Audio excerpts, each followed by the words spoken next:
Le deuxième point, c'est l'obsession de nos faiblesses. Edward Catterton Queberley, c'était un fervent eugéniste raciste qui est le père fondateur de l'administration du système éducatif.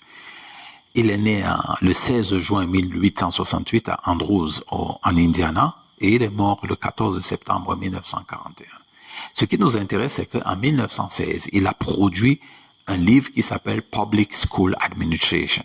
Et dans ce Public School Administration, ça s'affiche là, vous allez voir, comme c'est écrit en anglais, je vais traduire directement en français. Nos écoles sont, en quelque sorte, des usines où les matières premières, les enfants, sont façonnés, transformés en produits répondant à divers besoins de la vie. Ici, l'idée qu'il faut garder, c'est les enfants sont façonnés, manufacturés. Et oui, c'est ça les écoles. Ou bien, réfléchissons un peu.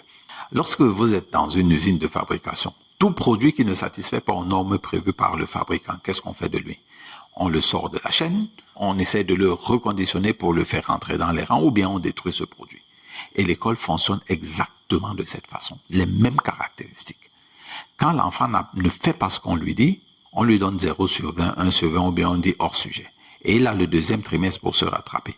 Et ce deuxième trimestre, il doit à minima avoir la moyenne. Et si au deuxième trimestre, il reste toujours têtu, au troisième trimestre, on l'exclut exactement comme une manufacture.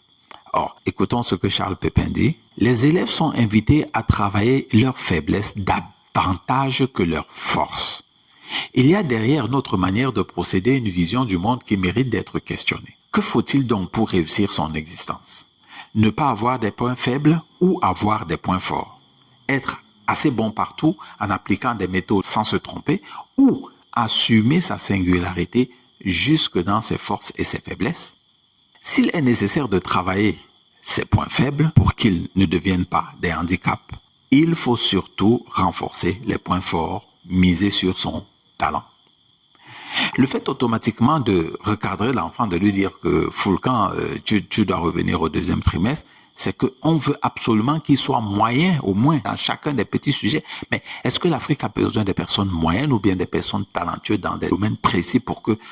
Parce qu'il y a tellement de choses que nous devons développer pour faire grandir l'Afrique. L'Afrique n'a pas besoin de personnes moyennes. Elle a besoin de personnes qui développent des talents exceptionnels.